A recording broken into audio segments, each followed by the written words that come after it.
What would you like to see the Beatles do now? A show, a live show. Jojo was a man who thought he was a loner. We should do the show in a place we're not allowed to do it. Okay? When I wore this suit, I made a whole lot of enemies. You're a Hawkeye. Who the hell are you? This Organized Chaos podcast is brought to you by JEMS Art Studio. JEMS Art Studio is an online store that allows access to prints that you can use for most anything, obviously as just a picture, or as a wallpaper, or as a bookmark, or anything you can think of. You can find JEMS Art Studio at etsy.com/shop/JEMS Art Studio. This podcast is also brought to you by listeners like you. Thank you.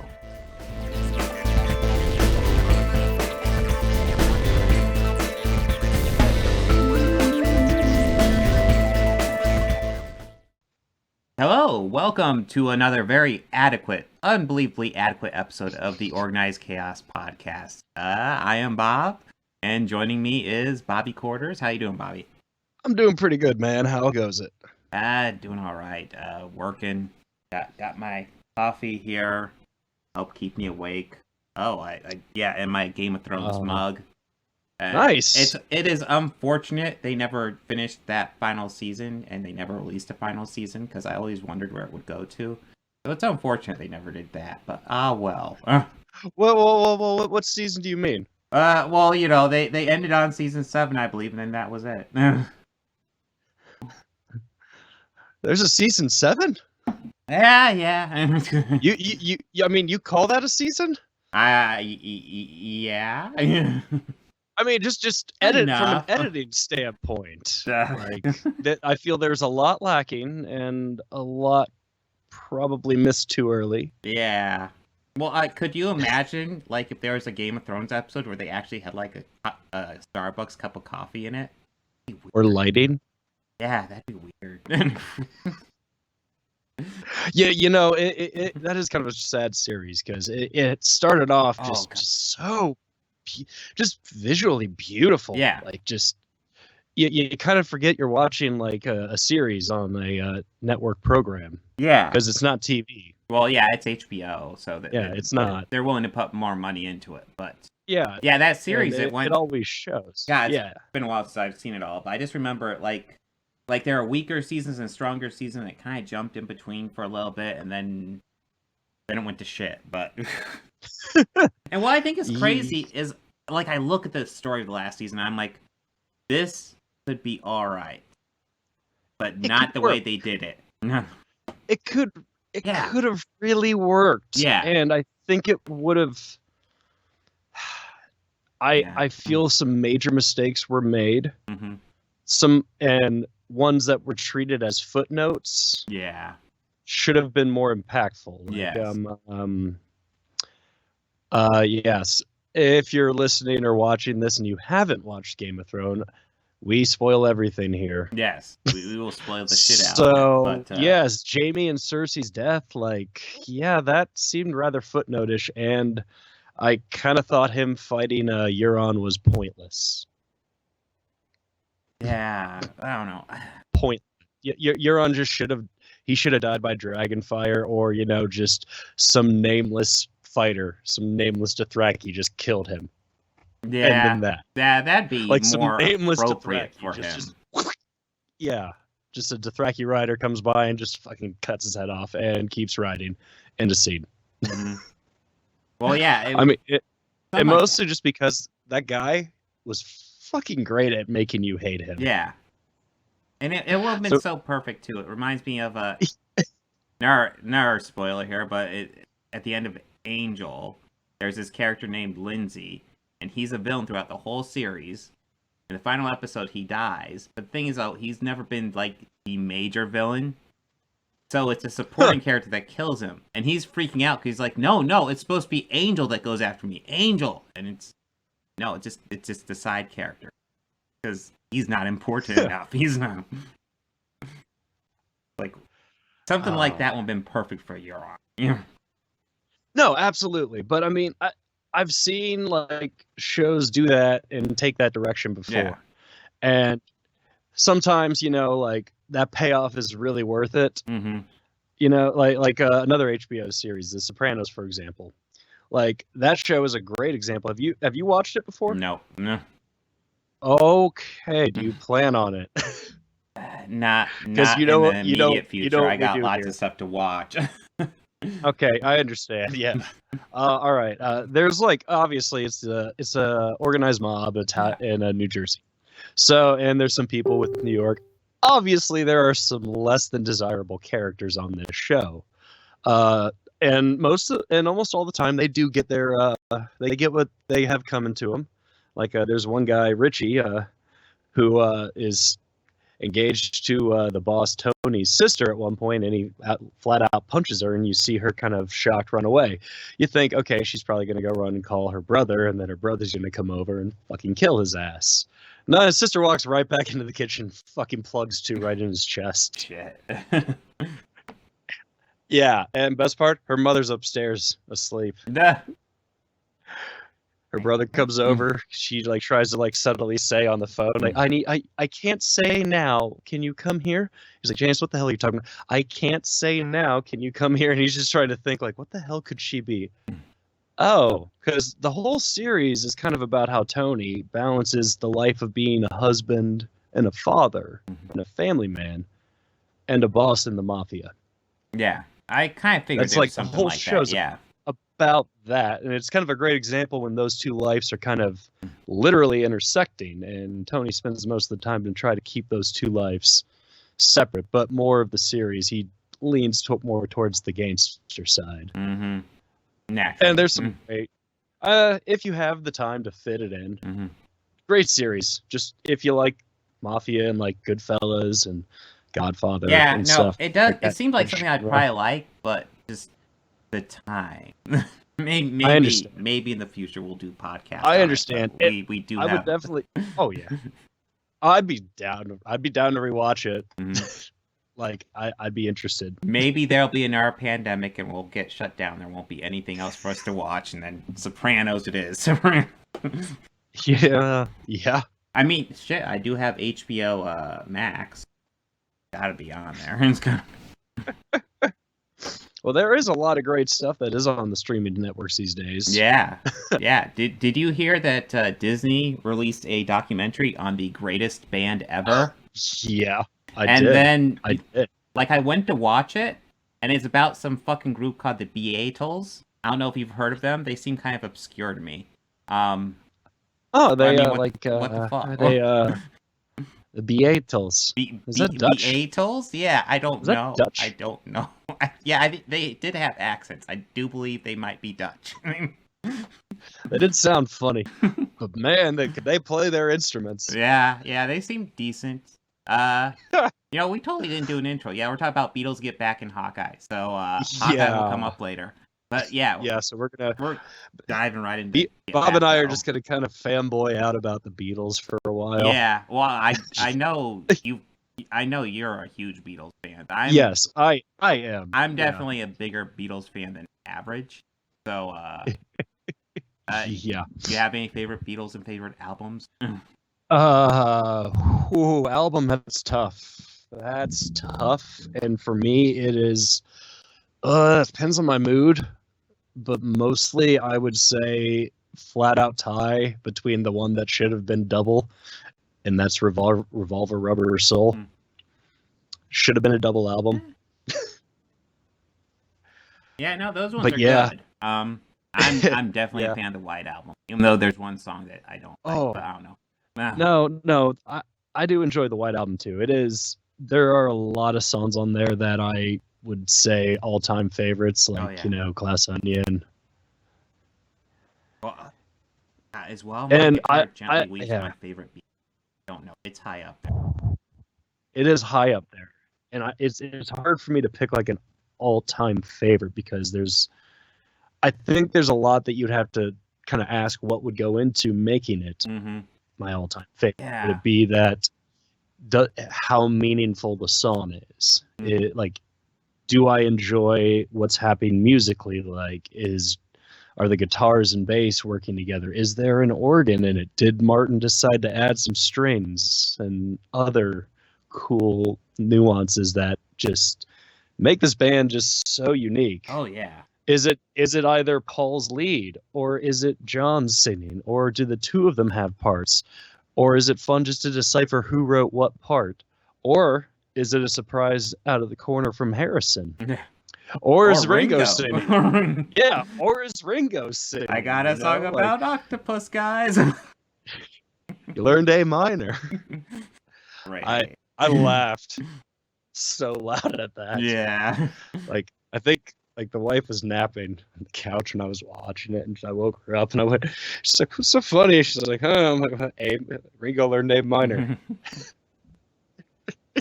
But yeah. Oh, Get back. yeah. I think we aren't the only ones who are huge Beatles fans, because Peter Jackson put together this huge documentary. And Really, it really well shows. done. Oh my god. It does. I mean, the thing that surprised me the most about initially when I heard about this, well, I thought, okay, well, they're going to be long. First thought when I read Peter Jackson was helming it, I was like, okay, well, they're going to be long documentaries. Cool. He's doing more than one. Excellent. Awesome. Don't care what he does. Yeah, I'm sold right there. Peter Jackson is absolutely one of those people that I will, like, whatever he does, I'm going to be interested. I'm not guaranteeing I'll love it, but I'm fucking interested. I want to see it. Mean, I own his version of King Kong. It's not my favorite King Kong at all. In fact, I got it as a value pack because I wanted the other two movies that were in it, which were Godzilla vs. King Kong and King Kong Escapes. Ooh. Haven't even watched the Peter Jackson one. Well, I've watched the other two a few times. I really like that version of King Kong. I think it's a solid 2-hour movie. Yeah, it is. That is the biggest issue with it. What was that thing? Like 3.5? I think it's like it was a value. I don't know which version I have. I hope it's. Yeah, I would laugh for the amount that I paid for it if it was the director's version. I mean, now there is a version of his movie and another one that is on an Amazon wish list of a director's cut of one of his films that I do own, and that is The Frighteners that came out in like '96. Yeah, Michael J. Fox. Yeah. Love that movie. Yeah, see, that was one I wasn't too thrilled with, but I don't know, it was well done. I don't know. You should look up those deleted scenes. They had a lot of context. A lot much needed that you didn't think you needed. So his version of King Kong is 3 hours and 7 minutes, but feels like 3.5. Yeah. It's really well done, though, so it's not one that, like, oh yeah, let's dunk on it, because just cut a little bit. And I will say, before we get into the nitty gritty, I did feel like part 2 ran on a little bit long for these. That was the almost 3-hour one. Part 2? Yeah. But you might have a different opinion because I think you're more of a Beatles fan than I am. Although I do love the Beatles. I know.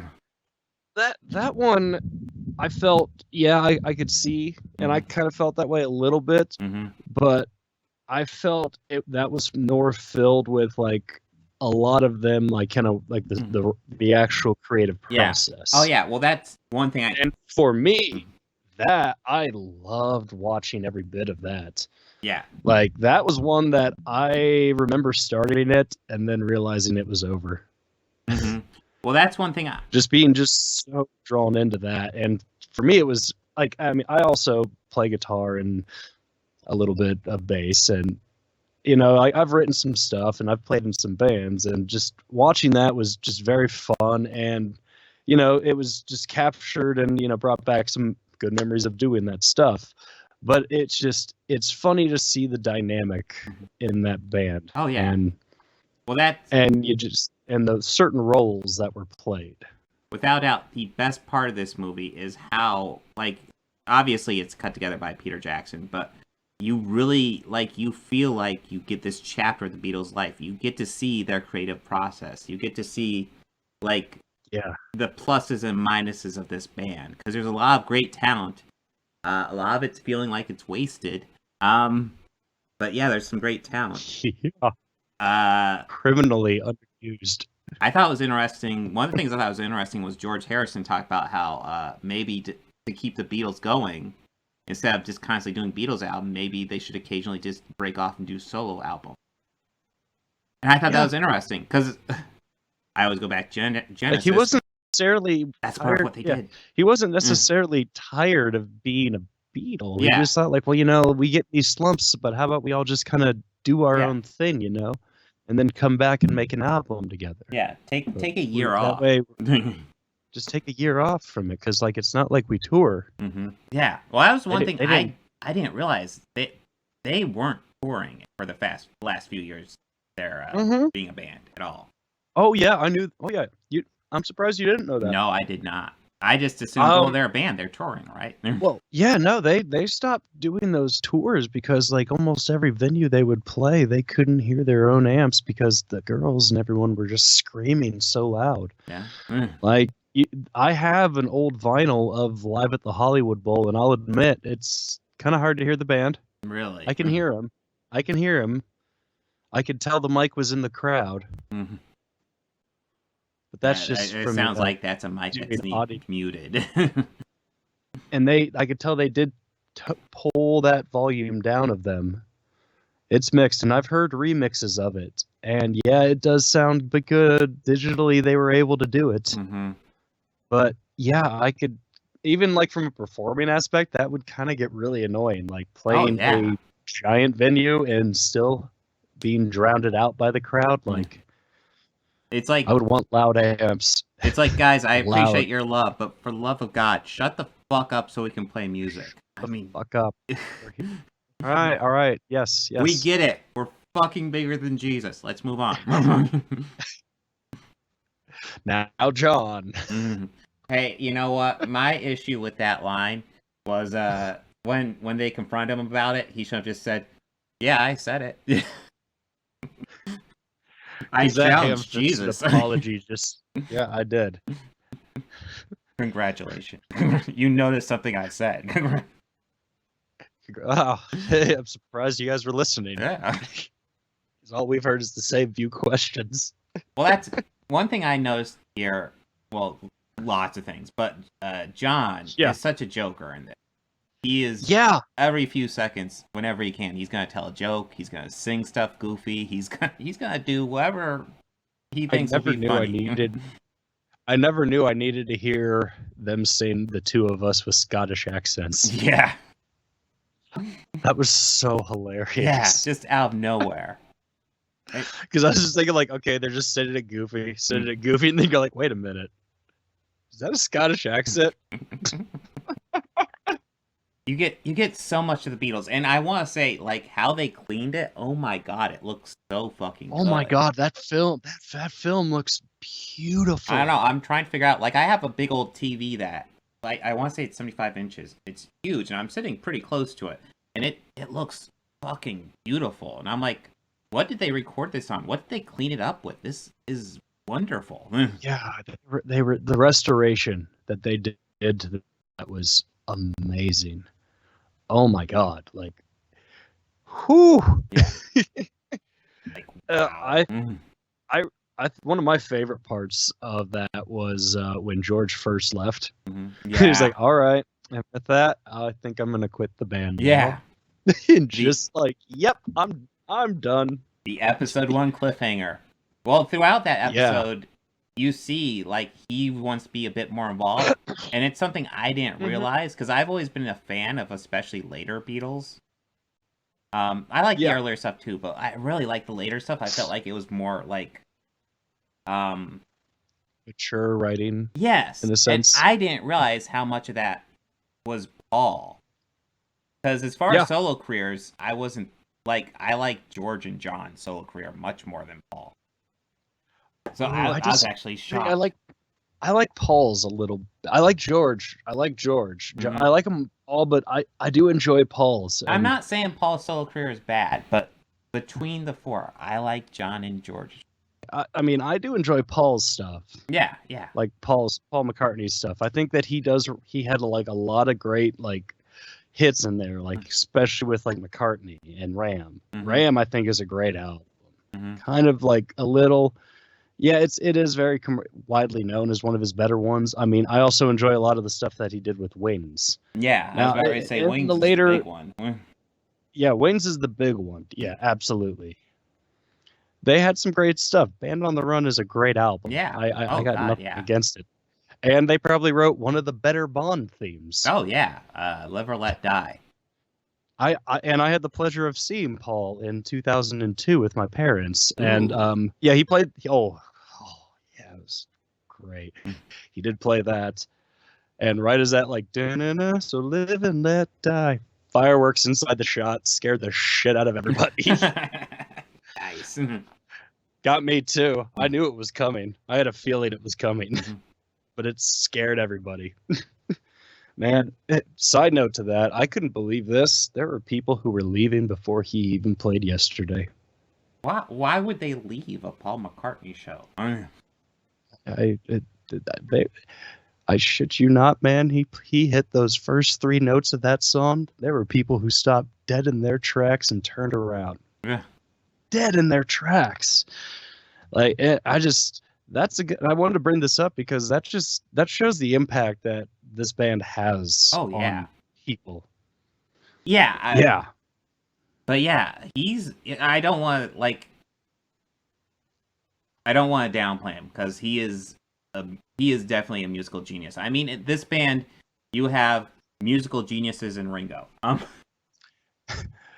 don't want to be too mean. Ringo seems like a lovely guy.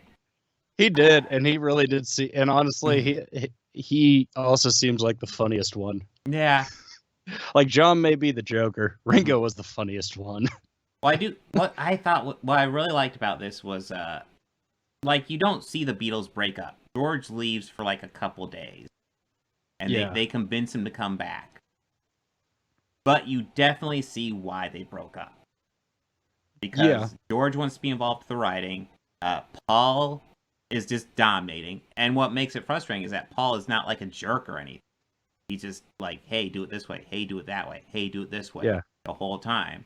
Yeah. And I almost get a feeling through a lot of the songwriting process, John just feels kind of checked out, just joking, chilling. Yeah, he did seem mostly checked out, except for when he brought stuff to the table. Yeah, he brought stuff later, and then he seemed a bit more involved. But like early on, when they're just kind of jamming, like it's just Paul. And yeah, but I mean, it was very incredible to watch him literally write the song "Get Back" on a bass using chords, like full guitar chords, and just kind of like humming, figuring out a phrase, and you hear the music, you hear it, like you recognize that, like boom, boom, boom, boom, boom, and you're just like, okay. No, there's a couple songs. And you hear him, you hear him kind of like singing it off tempo a little, and I mean, in your head, you're like, come on, Paul, almost there. Yeah, you're almost there. No, there's a couple Eye songs. on the ball. That's the main one, but there's a couple sonmes where like you kind of hear them like jamming it out.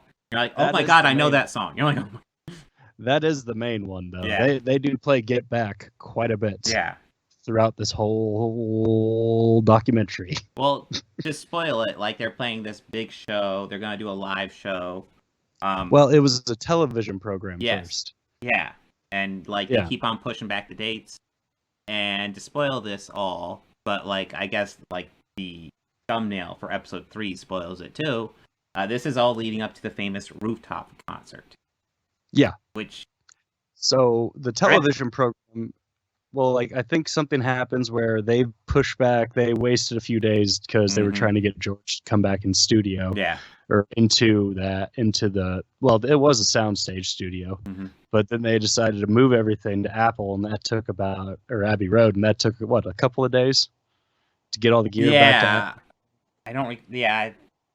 It was at least a day gone. It might have been a weekend. A day, yeah. It might have been. And I think they started working on stuff, and George was going to come in, and a piece broke. George, you still have this equipment? Yep, I'll be right there. And he rushed over with it, and then they started working. I did binge 2 and 3, one right after the other. So I 2 was the long one, so I watched that one. I wanted to do 3, but I also knew I need to. I want to take a break and kind of digest it, so I ended up doing 3 Just last night, actually, because I was like, oh, Okay. I should get this done. But that was also the one I was most excited to watch. I want to see how much of the rooftop thing they would show, and I assume they did it all. They showed the whole concert, which is awesome. I didn't even know they had the whole concert. But yeah, it's all there. They had all these cameras beautifully cleaned up. You know? Yeah, I kind of love it when the moment when they don't those cops are there. They have no idea what band is up there at all. You see the look on that cop's face. He goes out there looking angry, sees the Beatles, and kind of just has that moment where he's like, he realizes, okay, what is my next step? Yeah. Well, I do think it's like, very safe. I think my favorite one is like the whole time they were there, George rarely took his eyes off the cops. Yeah, like, yeah. Well, George was in the best position. He was on the rooftop opposite where the cops came in. So, like, he's like still kind of playing, but kind of looking. John realized they were there. Yeah. He just is like, oh, I'm going to start singing to you. Yeah. But, yeah, what I think without doubt it has to be the whole thing, because in that set they play Get Back 3 times. They do. They open and close with it. Yeah. Not only do they open it, but they play it again. Yeah, it's the second song too. It's like, okay. What are they doing? They're recording. Like, okay, I think you're gonna hear Get Back a couple times in this documentary. I mean, cool. Yeah, I mean, it's I enjoyed the song. It's a bit much, but I enjoyed the song. What I didn't get is, and I agree. Yeah, I mean, it's alright. I wouldn't say it's like top tier. Yeah, I won't go that far either, but I do enjoy it. I enjoy it. It's punchy. It's got a good. Got a good hook. I think For You Blue has a better vibe, but You see, I don't even like country songs, but I like that song. For You Blue. Yeah. Yeah. Which is, well, it's gotta be I as love country it as the Beatles get, but like it's something about George Harrison I dig. Well, it definitely has that, like, Chet Atkins, like old, like kind of rhymestone country type of honky tonk feel, which is the shit George loved. Yes. Well, George loved his taste in music was so diverse. Yeah. So diverse and just wow. Like, you want to talk about someone whose music, like his collection that I would have loved to dig through. And then, like, can we listen to this? Yeah. Can we listen? Well, what's your favorite thing in here? Let's listen to that. Yeah. What makes you want to pick up an instrument when you listen to it? Can we listen to that? But George, yeah, like when it comes to George Harrison, like what I like about him is that you don't know exactly what you're going to get, but it's probably going to be awesome. For me, as being like a really big Harrison fan, what I loved the most about this was it really showed like something that I see in his songwriting. Well, I hear in his songwriting, but I see it in the person a lot. And it's his vulnerability. Yeah, as a human being. And I mean, this was still when he's starting to get into that, Indian philosophy in life, but he's still, not quite. He wasn't quite fully into it as he later got in life. Yeah.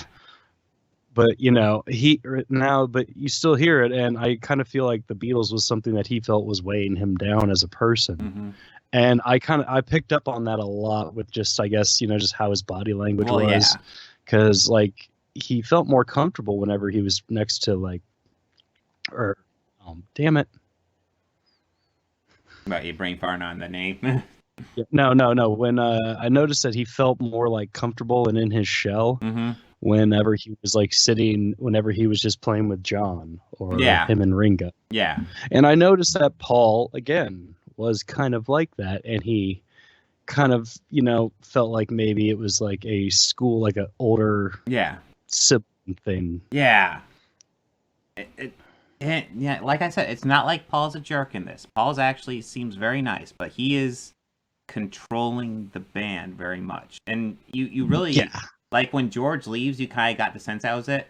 And then like the next day when the three of them are supposed to come in, John just sleeps in, and they have to call him in, and he comes in super late, and then you get that conversation between John and Paul.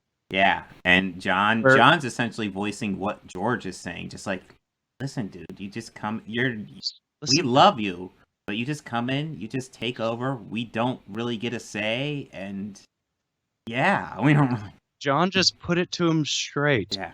And it's the same way George was trying to say it, but George, you could tell like he was getting frustrated because he wanted to try and be clear, but he felt like, I'm trying not to be a jerk about this. Mm-hmm. Yeah, exactly. Like, you're not listening. Mm-hmm. And he's like, well, I'll play whatever you want me to play. Even if you don't want me to play, I'll do whatever you want me to do. Mm-hmm. Like, and it's just like, I could tell like, okay, that you're treading water, but I could tell that you're frustrated, George. Yeah. Well, what was it? Maybe you know this. I was a little bit confused by this because like it was revealed at the end, like John and Paul hadn't written a song together really for years. You know, other than like somebody comes up with a song, maybe they add a little bit to it, but like as far as songwriting together, like, no, almost all the songs. Years. Are Most of the stuff was either John or Paul would present them as full, and you could usually tell because in those years it would either be whoever sings wrote it typically. Yeah, that's what. Or sometimes like they would give one to Ringo to sing. Yeah, but I was actually wondering why, like, Lennon and McCartney obviously like had a contract where they share all the credits. I was actually confused why Harrison wasn't in on that.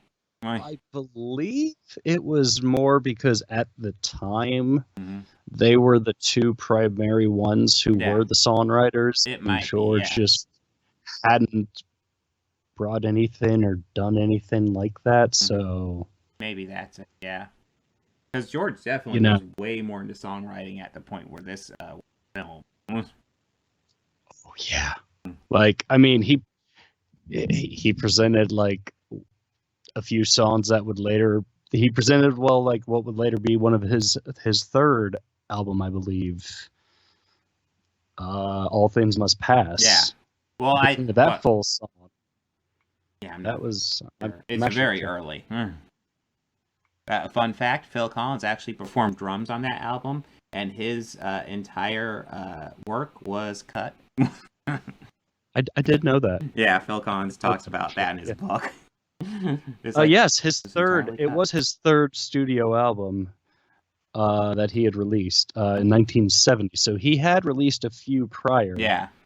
Solo while the Beatles were still together. But I mean, let me see. There was it just opened up with an early one, Wonderwall Music, which was the soundtrack, I believe. Yeah, it was a soundtrack to a 1968 film called Wonderwall. Oh. And electronic sound, and this was 2 tracks. Under that one is about I remember. 18 like, I minutes. wasn't sure. Like, maybe there was an album I was missing because I looked up on Spotify and there was like a full album, and there was like a single. Pretty much, it was just like a couple tracks. Yeah, it looks like it's him experimenting with stuff.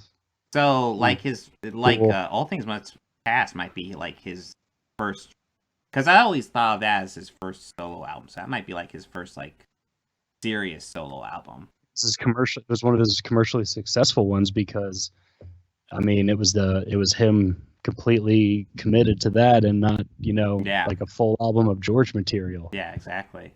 And I mean, I've always just dug his songs a lot.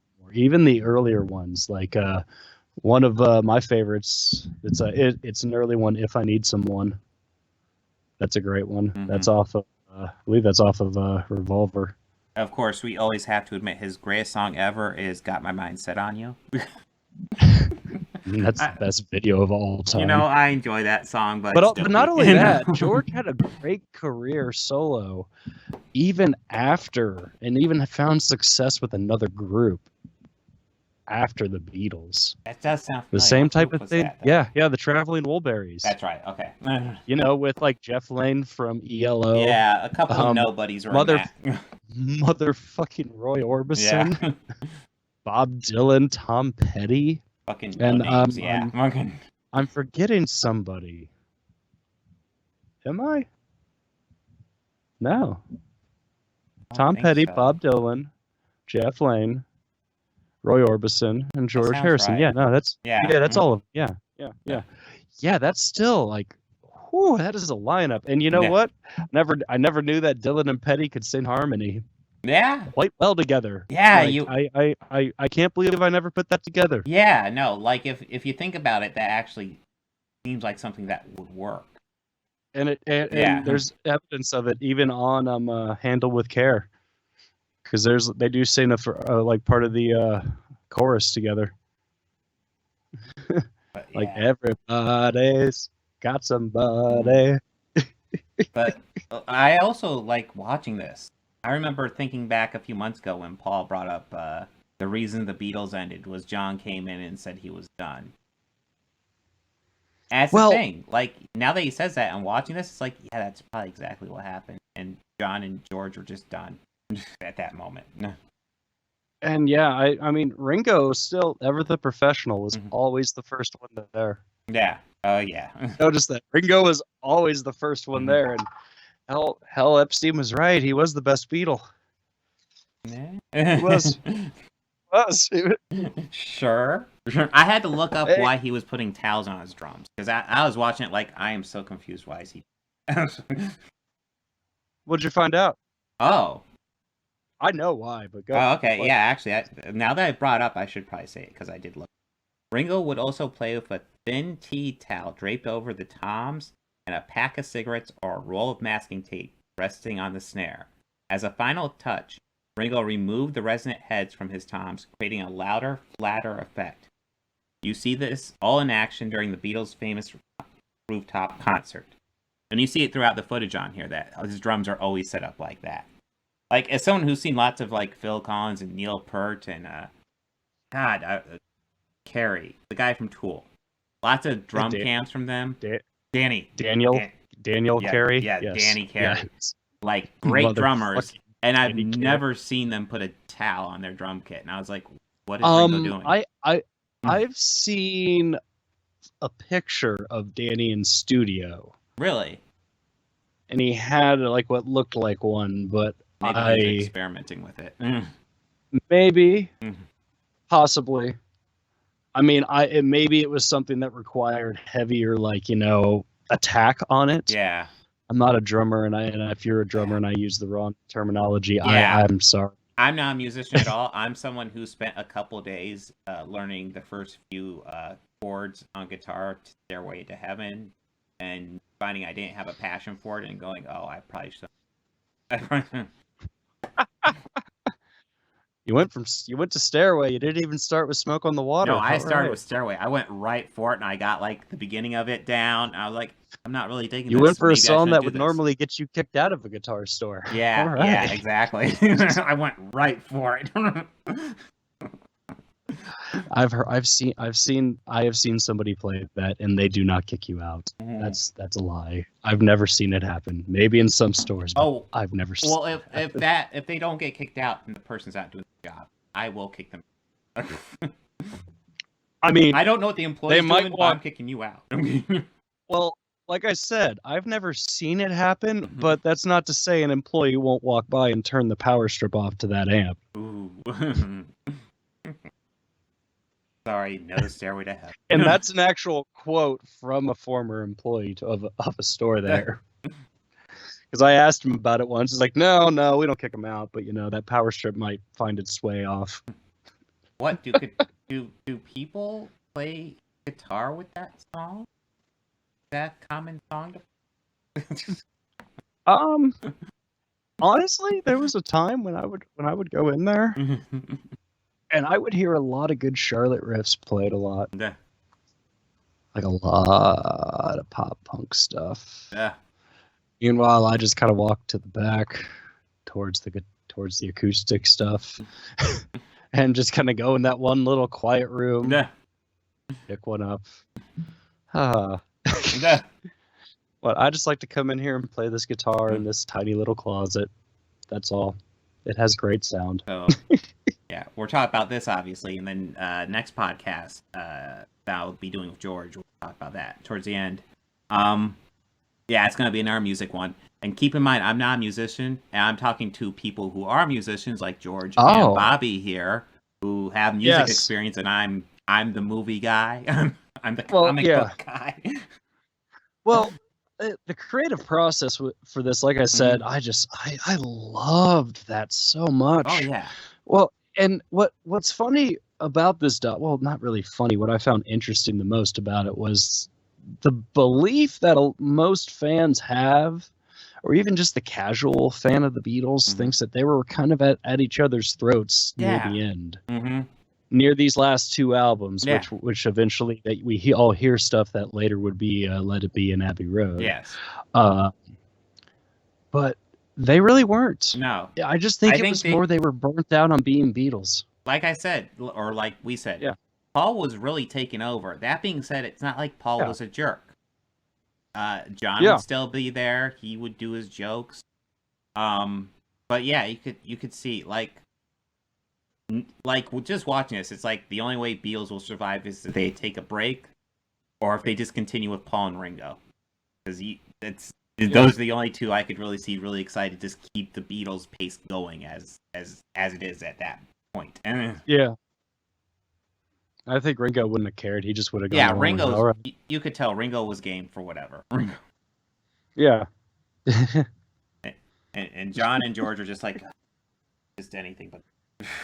I even see a few times when they start arguing, like you see Ringo just kind of like, can we play music? Mm-hmm.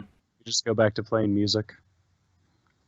But I see like how their morale is kind of like everyone starts getting slouchy. And at first when like that bickering kind of starts back and forth and that nitpicking and whatever. Yeah. And as it later evolves throughout the documentaries, even in the second one, you see it change up to where that starts to happen again, and you start to see it slowly just, defusing it, and then it starts becoming few and few, and then they just get to creating music and actually playing music together. You see them go in and immediately listen to what they just did, and they're just smiling, dancing, bopping each other, or just like bobbing their heads, just smiling, and they look like those four kids with mop tops again, only just much grown. Yeah. And I mean, as a fan, that's the one thing I loved the most, just watching them all giddy, listening to what they had just recorded and worked on, hearing like ways that they're thinking like, okay, so what can we do with this? Let's work on this.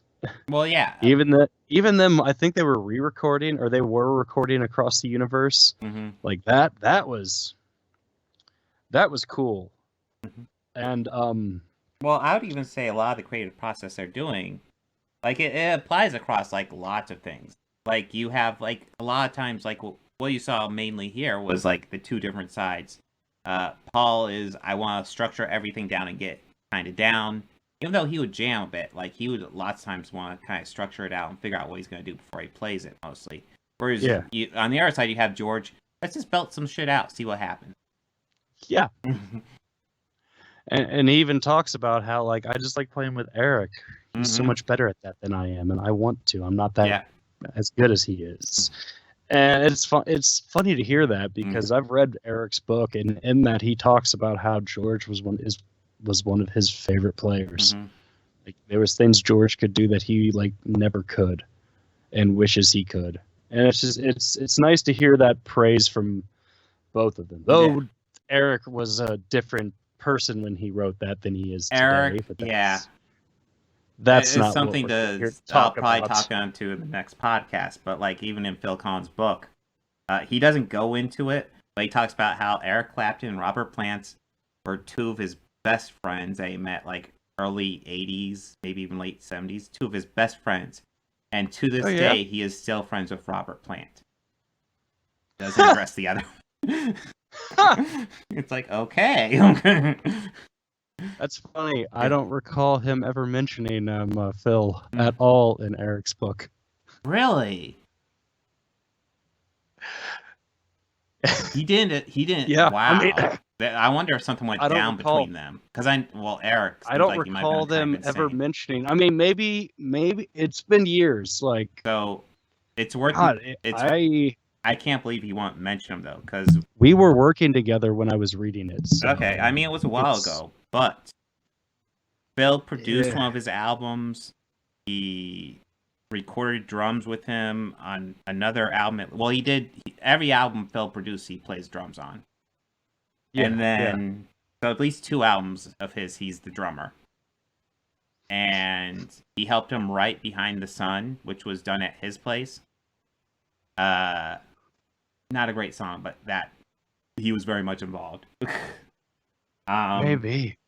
What else? He was a when was it you said that they worked together? When was he? Largely throughout the 80s. Like, a lot of his albums throughout the 80s. Eric's album. I believe that's still... Yeah, he might have started cleaning up then.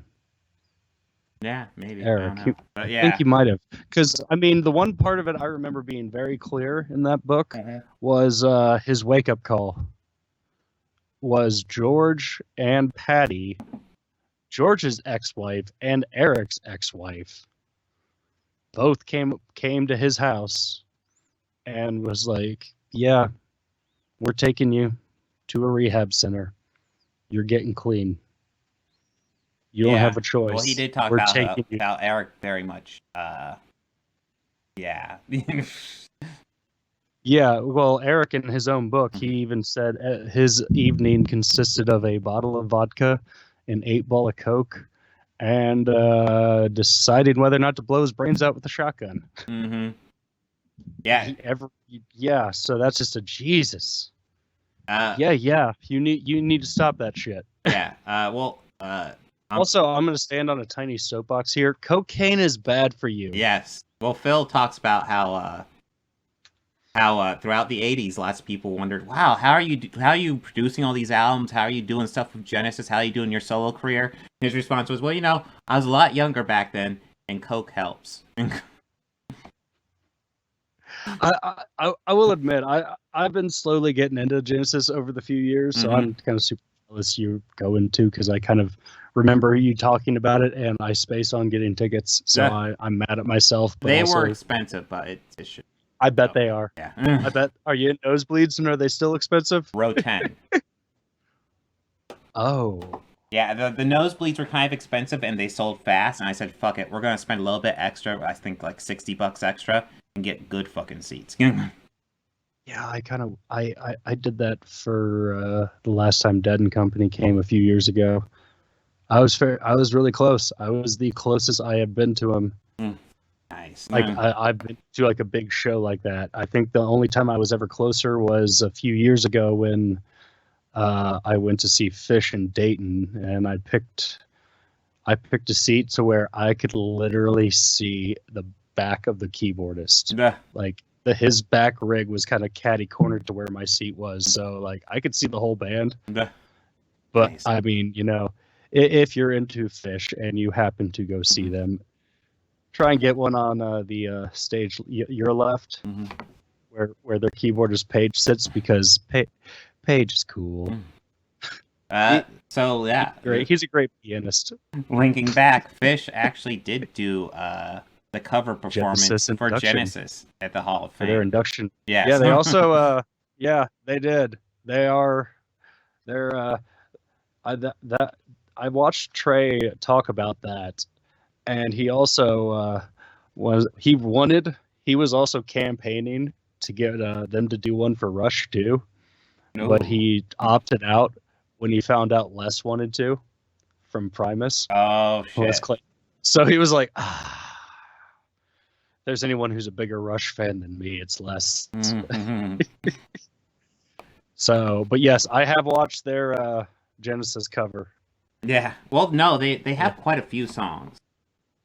They did at least, I want to say 3. 2 or 3. Yeah, I think it was. I have watched. I want to say they did Watcher the Skies, which made sense, and I think they also did No Reply at All, which really fucking baffled me. It's like, okay. Hey, I'm a fan. Sometimes they do stuff where I go, what are we doing? Yeah. No, it was definitely okay. Like, that's the song you're going with of everything? I mean, this is cool, but yeah, what are we doing? Next, we're going to do Who Done It. Why? So, well, you see, the drummer had to sing. Their drummer sings. Every member in that band sings, which I find impressive. And for me, like, as a musician, like again, I don't play the drums, Mhm. but I've fucked around on like on drummers that I've played with on their kits before and my friends' drum kits. Yeah. It's already an exhausting activity. Yeah. Because you're moving all four parts of your body, but you got to keep it at a certain time in similarity. Yeah. Which is keeping musical time like in time. Mhm. So that's already challenging enough. So I think if you're trying to do that and you're moving your whole body and then trying to sing while engaging in that activity, there are a few people on this earth I have seen that I can think of right off the top of my head who are musicians and can do that successfully. First and foremost on that list is, sorry, man, Levon Helm. Well, yeah. I mean, Phil Collins. Phil Collins does it, but he limits it as much as possible. Because you could watch any video of them doing "In the Air Tonight" live and know what we mean. Yeah, no, guess which part will he plays. do it there. Yeah, he won't. Guess which part he's gonna play. Duh. I bet you that's gonna happen at your show, man. I'm calling it now. No, well, unless they do a twist, they are not doing "In the Air Tonight." It'll close it. Yeah. But yeah, the Beatles. Yeah, Beatles. Yeah, no, we're and talking Dave about Grohl. fucking, yeah. Dave Grohl's number 3 on that list. Oh yeah. It's kind of crazy when you have these drummers that can sing. It's like, what the fuck? But John Fishman is also on there, mostly just because he also plays, along with all of those, everyone, just to talk about another 4-piece real quickly, who actually has, I will segue back to the Beatles. They're all multi-instrumentalists, but their drummer also has this amazing talent of playing a vacuum. Yes. Like an old Electrodux, old one from like 70s. Yeah. So it's something that his mom used to do at like their county fair growing up as a little girl, and she taught her son how to do it. And like it's something that he'll go on stage and do. There's even a few songs that they'll do that were written by kind of a local hero of their college scene, like songs that he wrote and recorded that they cover and play everywhere, and people think are him, but it's really just this crazy abstract avant-garde artist that recorded like 3 things. Yeah. But how he'll stick like the tube in his cheek, so it'll kind of be like this. So he'll make like a and the sucking noise will still be there the whole time, but he can make it like notes. It's the weirdest thing to see. I personally, the 2 times I have seen that band live, they have not done it either times. I've seen plenty of webcast where they do it. I mean, they're already a weird enough band. Some people think their lyrics are too off and out there and weird. I mean, I think it's cool that the majority of their bulk of their course material from starting days was all based off of the guitarist's senior thesis, a fantasy story he wrote. I think that's fucking cool. It sounds like a great D&D campaign. He's into prog rock and stuff, and he was raised by his mother who wrote a bunch of musical theater for their local high school, and you hear a lot of musical theater elements in his music, especially that early stuff that's based off of that thesis. Yeah. But to get back to the Beatles, for Halloween, for Halloween, Fish will always do what for years they would do, like musical costumes where they'd cover a full album. One year they did the Beatles' White Album. Holy smokes, that's not even a short one. I want to say 94. Oh, dude, one year they did Quadrophenia. How long is the White Album? Yeah, Now you got me wondering. How long? They fit it into one set, man. I mean, obviously there were ones that you can have a long. There were ones. Set, Well, I mean, obviously there were ones that they did that they made short Mm. and played. But that's about the average time of a set at a concert. Mm-hmm. But it was a Halloween show, so they were playing 3 full sets. So, because they'll do like their first set, the musical costume set, which is like the cover, and then the third and final set, and then the encores. Mm-hmm.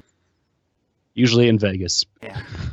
But the Beatles. Yeah, this is a fantastic documentary. I'd say, yeah, if you're not a fan of the Beatles, obviously don't watch it. If you're a moderate fan at all, totally worth checking out. And especially watch it. And if you're a fan, if it's been a while, yeah, watch it. It'll rekindle your love. If you're a fan of musical documentaries as well, definitely worth checking out. Oh, fun fact: the audio engineer on this for the albums and these The tape recordings, watcher.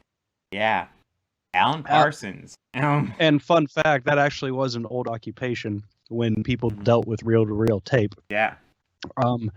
Right after high school, I went to a audio engineering school, and half of the studios there were those old reel-to-reel tape studios. Like there was one that was designed by the same guy who did Electric Ladyland Studios in London, and it looked cool. Yeah. It looked cool. But that one had like a big old analog board and a big old tape machine. And whenever we would have like a lab in there, which a lab was, we recorded a band. Yeah, somebody had to be the tape and literally just stand there, watch the tape, make sure it runs perfectly. Yeah. Make sure it doesn't turn or do anything like that. Yeah. Make sure it runs like that. That is literally that person's job. And I was like, oh, tape watcher. No, it's one of those Alan jobs. Parsons. Oh, that's cool. Yeah, it's one of those jobs that you don't really need until very suddenly you very much do. Yeah, and I mean and now since most music is recorded digitally or off of laptops, there's no need for it. However, that gets a debate that is kind of no longer in existence, but it will be for like amongst some engineers, and it's mostly just preference. I personally think analog sound just kind of sounds better, and digital can do everything they can to emulate it, but cannot duplicate it. See, George feels the same way, and maybe because I'm more just casual, like I'm cool digital. So you heard George say the same thing. Awesome. Yeah, yeah. Give me. He sounds all right. He sounds all right. 56 bits, and I'm okay. 256 bits per second, I'm good. And I'll admit, for some stuff, it does work. It does sound a lot better. For like, you know, I would never argue that sounds better, but I think I would argue that lots of times you can't really tell a difference. Lots of times, but sometimes the dirty kind of adds. So, yeah, and it depends on what's being recorded, I think. Yeah, that too. Like if we're talking like NWA early '90s hip hop, oh yes, analog. Yeah. Analog. Any modern day hip hop or rap, yeah, just throw them in front of a laptop. Yeah. Because it doesn't matter, because it'll just mostly, like most hip hop, it'll just sound, or modern day, it'll just sound overproduced. Well, I think it was Neil Young that confessed, yeah, you can buy my stuff on vinyl, but I record digitally, and I have for years. Yeah, he has, and I hate to say this to the purists because I know what they mean, but I have been for years.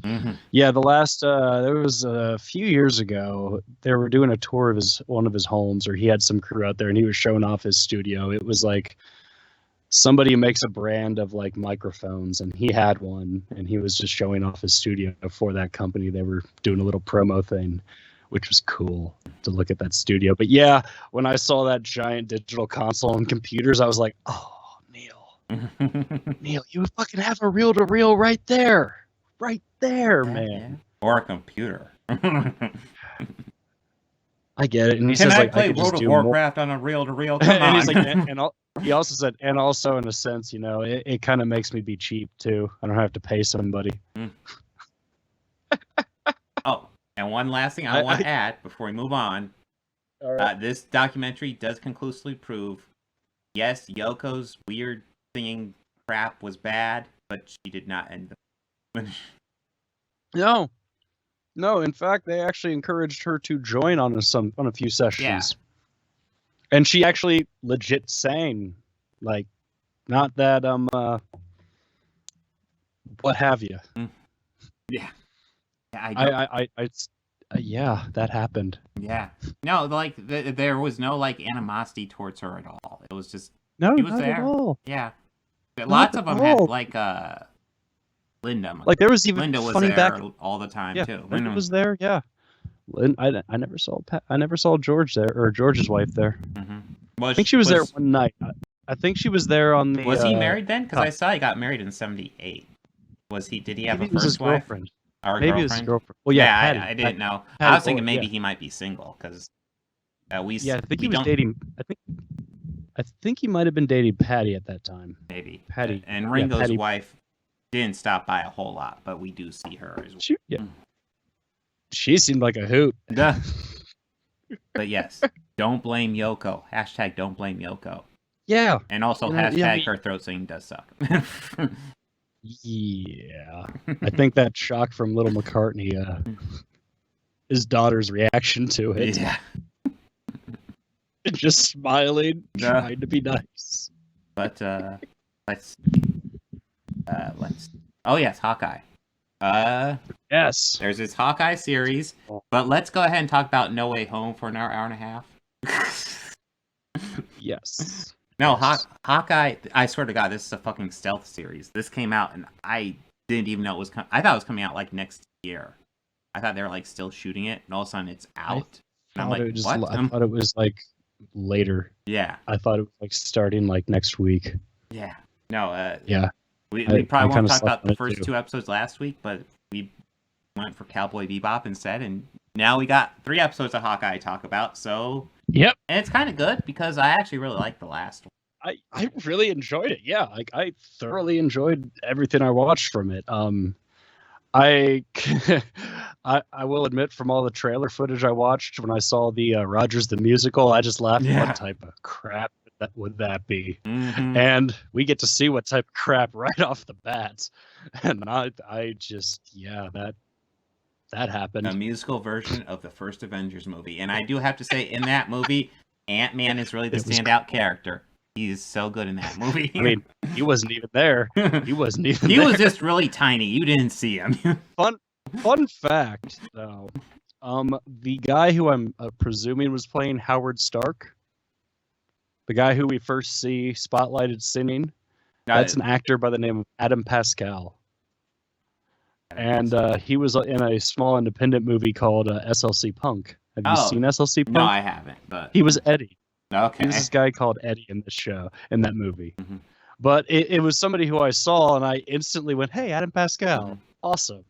Because he had done like a few independent films, but he later went back to what he started getting into acting in the first place, which was theatrical, and he's had a great career doing that, better than he has ever had on screen. He's had a better career on stage than on screen, so more power to him. I was happy to see him in this. I was like, oh, hey, that's cool. Yeah. That's cool. He's great. Well, who do you say is the main character in this? Because it starts out mainly with Kate Bishop, but I definitely feel like in the first episode, that's Kate's story. It's her introduction to the series, absolutely. But he definitely is more prominent as you go on. Yeah, absolutely. But I do want to say I like them as a team. And they kind of had to grow on me, especially in episode 3, because I actually wasn't really sure I was digging it until at the end of episode 2. But then episode 3, I was like, no, I'm kind of digging it. No. Yeah. I wasn't sure about it, but episode 2 kind of made me sway, like, yeah, it's like, see where this goes. Maybe. And then 3, I was like, yeah, I'm good. It's that Marvel trend, man. The first 2, they keep you on the fence, and then that third one, you're like, all right, It's like WandaVision, man. The first 2, you're like, really? And then in the third one, you're like, okay, you fucking got me. Yeah. It's that fucking trend, man. Yeah. But, I didn't even know it's Lucky. The name of the dog is Lucky, right? Or does it have an R? I think so, yeah. Or it might be Buddy Pizza? or Lucky, but still. The pizza dog. That dog is cute. And Yeah, I'm that happy dog that he is got a awesome. bath finally. Yeah. I'm happy that thing got a bath. They need to take him out for a walk more often. Yeah, and I first saw him, it's like, okay, I'm gonna leave him. Like, no, you should give him a bath. He just got out of a fire. He was a brave boy. He needs a bath and a whole pizza. He needs a whole lot of pizza to himself. A couple things we definitely need to talk about. So the one crime boss, I don't remember her name. I know the name they eventually call her, but I don't think. Yeah, Echo is what they call her. I don't know if they call her that in this series, though. Don't they have a normal name for her? I can't recall the character name, but the episode name was Echo. But I'm happy we're diving right into this one because that little pre-show scene or the clips of her when she was a kid. Yeah. And her dad said her uncle. Yeah. Now it was an ADR line recording. Mm-hmm. I heard that it was ADR. I Yeah. could tell. Oh yeah. But I think that's Kingpin, and as of today, December 6th, 2021, the day we recorded this. Yes. I read today that Kevin Feige did announce that Charlie Cox is going to be cast as Daredevil in the MCU from this point forward. Yeah. What he has said that is possible Vince D'Onofrio. I mean that's fucking. I'm a fan of that man's work. Oh, I know Vince D'Onofrio is an amazing actor. If you want somebody to play a good villain, oh my god, I don't know if there's much better you can get. Man. Yeah, or if you need him to play a very, very deep and tortured character, you can cast him. Mm-hmm. I mean, I call up the movie. Steal This Movie, the Abby Hoffman story. Yeah. Where he was depicting Abby when Abby went through the mental health stuff, and it had him to show very just breaking and not know wanting to do. That was good. It was some powerful stuff. Mm-hmm. Powerful stuff. Well, Vince is a great actor. Of course he was Gomer fucking Pyle. Well, I don't want to I don't know, spoil it. Does it count as a spoiler? I guess we don't know. But that being said, I think I was looking it up, and comic book Echo, her uncle is Kingpin, which is, I assume, why everybody's talking about it. And you just see the hand, and you kind of assume that's somebody important, but just knowing the comic book history, it's And I'm not gonna lie, I don't know who you'd cast after Vincent D'Onofrio plays it. He owned that role in Daredevil. I mean, yeah, he was great. He was really great. Who was the one who did the voice for the animated series? I want to say, wasn't it Ed Asner? No. Oh, the animated series? No, Ed Asner was J. Jonah Jameson. That's right. He was great. I don't know who did the voice of Kingpin in that. For a second, I thought you were going to go into the Spider-Verse, which would have been Leo Schreiber, someone we talked about not that long ago. He did. He did. And that also has a trailer out too. Yeah. Oh, yeah. That looks good. I mean, for me, it all depends. If it's the same guy coming back, I'm on board. Period. I mean, I'm going to go see it no matter what. But you're not going to tease that Spider-Man 2099 that easy. I mean, my jaw. I was like, whoa, yes. I don't. Part 1. Well, fuck you. Now I have to wait for part 2. Yeah, I know. Now I'm like, God damn it, part 1. But then I'm also like, if it's the same guys coming back and doing it, I'm on board. Yeah, it's the same Miles and the same Gwen so far. So. Well, I'm looking at the writer-directors, which I've not looked up. But they are super talented. They are the same. The guys who did Into the Spider-Verse are the same guys that did the Lego movies. They're the same guys that did the Jump Street movies. They do these movies that shouldn't fucking work, and they do. Lord and Miller, Phil Lord, and Miller. Anyways, Lord and Miller. They're the guys that were supposed to do Solo, and Disney didn't like what they did and replaced it with Ron Howard. I'm like, fuck. I want to see what they did. Yeah, I'm kind of curious. It's like, I was not interested in a Solo movie, but then you said they're on board, was and I. I'm like, I want to see it, and then you kick them out. I'm like, okay, I'm not interested anymore. Yeah, and I mean, I got nothing against Howard. No, Ron Howard is a very talented guy. And he worked with what he could. Yeah. I don't think we needed to see the Kessel Run. No. There's lots of things in that movie. We don't need to see him get his last name. No. He could have just been born to Mr. or Mrs. Solo. I'm cool with that, too. Yeah. What's your I'm cool family with name? that. I don't have a family. Han. I mean, if Solo. anything, how I would have ended it was how I would have ended that movie would have been a clip from a small, what is now not canon book, but that would have making that and that series canon. The series of Tales from Mos Eisley and the Tales of the Bounty Hunter and Tales from Jabba's Palace. That book that told you the backstory of all that other background characters in all those places. Okay. Like told you all that. But yeah, for Greedos, I guess there's a scene prior to the scene where we see in A New Hope where he confronts them both sitting down talking. And he tries to, like, get the money from Solo. Solo just doesn't even look up from his food. Chewie picks him up by the throat and holds him up high. And then Solo tells him, "Don't ever talk to me ever again, or he'll kill you." It should have ended with that. With Greedo coming up like Solo, I presume, and then just cutting out, credits. Yes. If you read the book, you knew what was about to happen. People would think, well, wait, they messed it up. Like, no, it's canon. It's canon. Yeah, because those books take place within that trilogy. So, I think I still consider those canon. Let's see. I haven't read that many Star Wars, but yeah. Going back to Hawkeye, and then immediately, kind of just talk about the series, so I'm immediately distracting from it. The other thing that came out recently was John Bernthal saying he's not interested in doing the MCU Punisher unless it's R-rated. Yeah. And I'm not gonna lie, I'm 100% on board with it. I am too.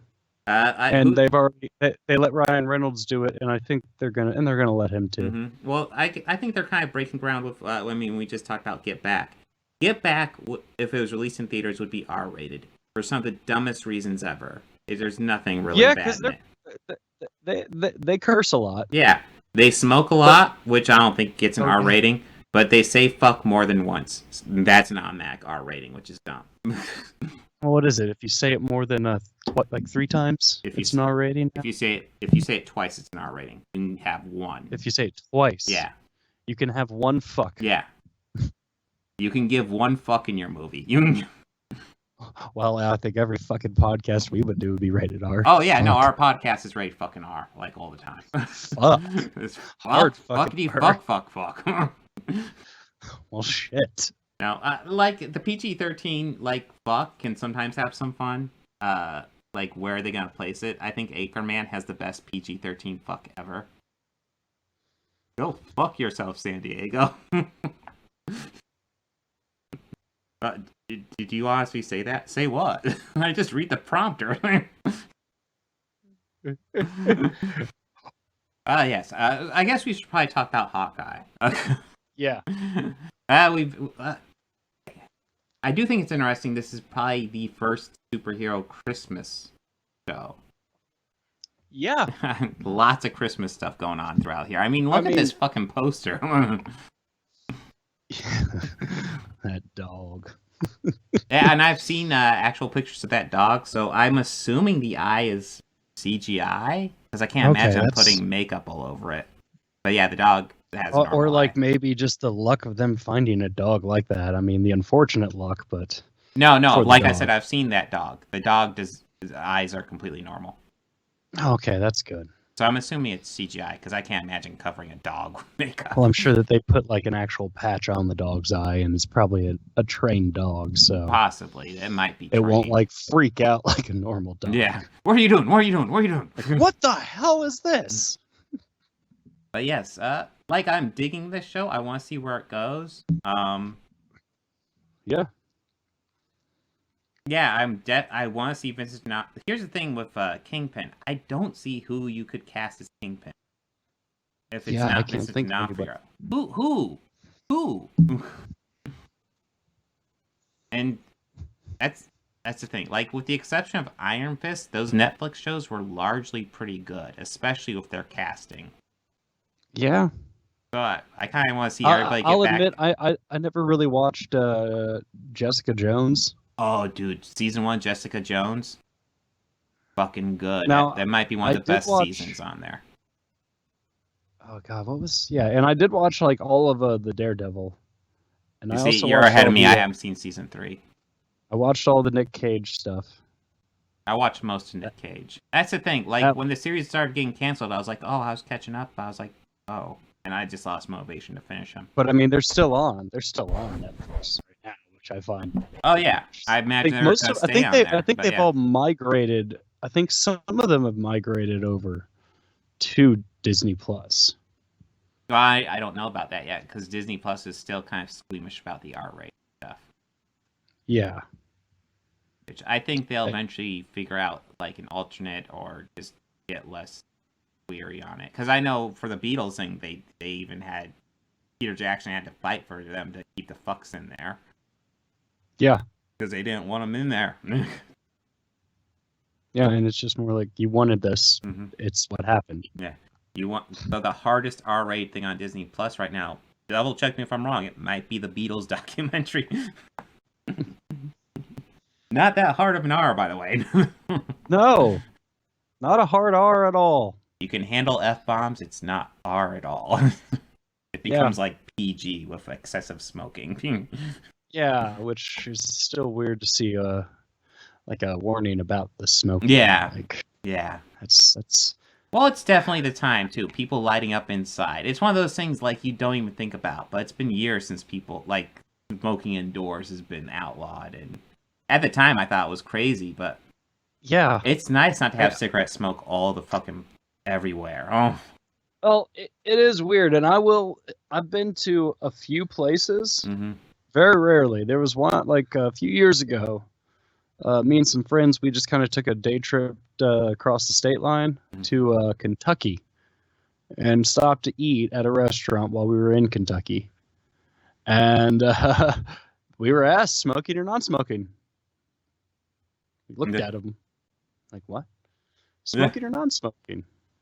Yeah, we have both. Wow. Guys, and at the time, we all smoked cigarettes. So we're like, yeah, smoking. Fuck yes. Yeah. You know? Yeah. Okay, I'm just looking up stuff on Hawkeye right now.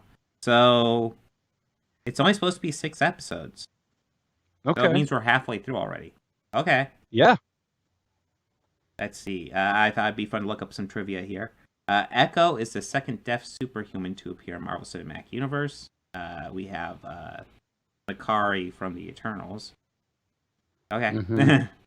The show was originally tentatively planned as a movie. Okay.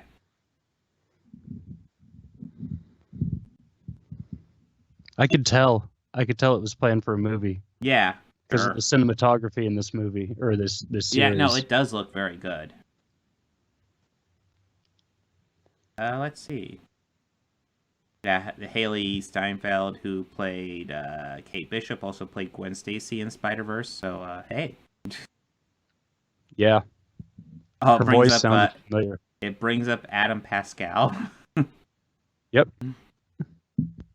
Jeremy Renner and Haley Steinfeld both learned American Sign Language for the actress Elise Cox, who plays Echo and is deaf. So she is actually deaf. So that's pretty fucking cool. That's cool. They both learned ASL for. Yeah, that's they both. Cool. To my understanding, it's basic. They didn't learn like everything, but yeah, they learned the basic. Down for 'em, yeah, which is super cool. That is super... Yeah, they didn't. Okay, but yeah, okay, that's cool. That's cool. Jeremy Renner's a stand-up guy. They both are stand-up people. Yeah. I didn't realize we were halfway through. I thought we had at least 8 episodes. So yeah. All right, cool. We'll definitely have to see where it goes. So Kingpin should be coming up soon. Well, I don't think we got into like what's been going on with the show. Oh yes. So there's Kate and there's Clint and there's a dog. Is there other stuff? A good boy. Yeah. You know what? Kate Yeah, we didn't get into the crime syndicate stuff, which I like. Yeah, the Kate got kicked out of her super elite spoiled girl school that's super rich. Yeah, she's super fucking loaded apparently. No, but more on that. We're gonna put a pin in that for now. Yeah. She got kicked out of her Ivy summer winter school, whatever. They didn't really specify it was like a high school or a college. Mhm. Hawkeye keeps saying how young she is, so I'm taking it she's like a high school student. Is So she it's supposed to be that possibly young? her. I assumed early 20s. I assumed Yeah, well, school she did was say she was college. 22, which I thought was like, okay, Yeah. maybe college then. Yeah, I was But assuming she has her own college. apartment in the city, and Yeah. Well, Mm. yeah. She is very Anyway. rich. I mean, the apartment Yeah. they had in New York during 2012, or we start out there, and we see Yeah. the Avengers, the alien attack. That apartment is so fucking fancy. Holy shit! In New Yeah, York, it's a fuck. shame that tiny little corner of that apartment was cluttered a little from Yeah. the Chitauri. Yeah. Which But she also sees that iconic shot of Hawkeye jumping off Mhm. and opening up his bow, and as he's jumping off that building, and at that moment, she just like we hear a voice say, "At that moment, I knew I wanted to be an archer." Mhm. Well, here's a question: do you think her father's actually dead? Because I wasn't sure if he's gonna come back or not. I'm not gonna lie; it looked like he was dyeing his hair, which makes me think he's coming back. Maybe. Who I knows? don't Who knows? recall that scene of him dyeing his hair. No, you don't see him dye his hair. I was just saying his hair looked dyed, which makes me think they're trying to make him look younger, and then you're gonna have an older him pop up, Maybe. or it could just be the actor. Maybe. Not that actors are vain. Wait, I don't recall. What part is that? I don't. What the Unless- the show? It's just the very beginning where you see him briefly. That's right. That's right. Okay. Mhm. I had opened it past the opening credits. I had started it when I first tried to start it last night when I fell asleep after after trying to watch something that I won't be able to that I won't be on next week. Nah. Oh, I see. But Yeah. Okay. So yeah. Maybe. yeah, I don't know But what we role see- he'd play, but maybe. Yeah. I don't know. I just thought it was weird But- that it looked like his hair was dyed. Okay. We do see, however, what Kate did to get kicked out of her school. Yeah. That bell She shit. did a Holy trick crap. shot with an arrow where she had some sort of like a grappling Yeah. hook thing attached to her arrow where she fired it in and under the bell and grabbed the rope and it started to ring the college bell, which I guess a bet was a bet. I don't know what the bet was over. Okay, but- I do want to stress, I'm kind of on Kate's side on this one. That shouldn't have caused the damage it did. Yeah, she shouldn't be doing that Yeah. shit, but fuck, that bell was gonna collapse at some point. If she, just No, ring I the bell is all she did. Ring. I completely agree with you. No, yeah, I'm on Kate's side on that one too. Like, hey, there's who could have thought that would have happened? Who? I'm gonna ring a bell and cause it to collapse. Wait, ring the bell, cause it to collapse? Who designed this fucking bell? I mean, I did laugh really hard when the clock yeah. fell off too. I was like, oh, this is not good. And then it all just dropped like, oh, this is Oh, not shit. good. Yeah. It's an old bell. Plenty of old bells to crack. Yeah. I was like, yeah, this is cool. This is Mm. cool. And then, So she gets kicked out of school for that, I think. Yeah. Yeah, we didn't get to the Ronin stuff. So, but then we cut to Rogers, the Yes. musical. We Everybody's see favorite Hulk's singing and musical. dancing version of Avengers 2012. Yes, of I course. guess. We get Iron Man, we get, of course, Rogers himself, we get Thor, we get Hawkeye, we get Black Widow, We get Hulk. and we get Ant-Man. Which at first I was like, when I saw that guy walking around in the green hood, I was like, is that fucking Loki? Yeah. Oh, it's like Hulk. Oh, that's Yeah. supposed to be the Hulk. I see this is off Broadway. I know, it's like, gotta be a very low budget Broadway production, because Broadway I think- productions look fucking better than that. Yeah, and like the guy with the trapeze act or the wire rope Yeah. act for Iron Man. Yeah. Where I was like, is that kind of a slight dig at the Spider-Man play? Yeah. You know, the one that Yeah, I killed wondered people? about that, too, because The one that killed famous people? disaster. Yeah, Did anybody actually die, or was it just injuries? I know that play was I riddled think with it was injuries. injuries. I think Yeah. it was injuries. Like, lots of, like, you can't do a show without injuring somebody. Maybe the show's not a good call. There are things called bad signs and bad omens. Yeah. But yeah, that was kind of horrendous. Yeah. And I wasn't surprised, but I kind of I thought it was an interesting point how they first focused in on Hawkeye's hearing aid. Yeah. Yeah. Which I was just like, I was kind of like, I never noticed that, and didn't give it a second thought because it makes sense. Mm-hmm. Yeah, well, like, how'd you lose your hearing? And they did those little clips, and it's like, just clips of all the shit happening during the movie. Oh, I it's forgot about that. I don't remember. Like, which one triggered it? Fuck, I don't know. One of them. Yeah, when it was just kind of like, forgot about that one. Mm-hmm. About that one, yeah, that probably did it right there. No, I thought it was interesting because it shows that, and it's like, yeah, if you're just kind of a like no superpowers average dude and you're doing all this shit, you're probably gonna have some long-term injury. You know, if all you end up with is a hearing aid, you're doing okay. Yeah, you're doing all right. But it's interesting because we see Hawkeye's there with his kids, and he's just trying to spend some quality time with his kids for the first time in probably years. Well, I don't. So they're all at the play. Well, he gets stopped. I was just gonna say, I want to say this takes place. I want to say maybe like 2 years after Endgame.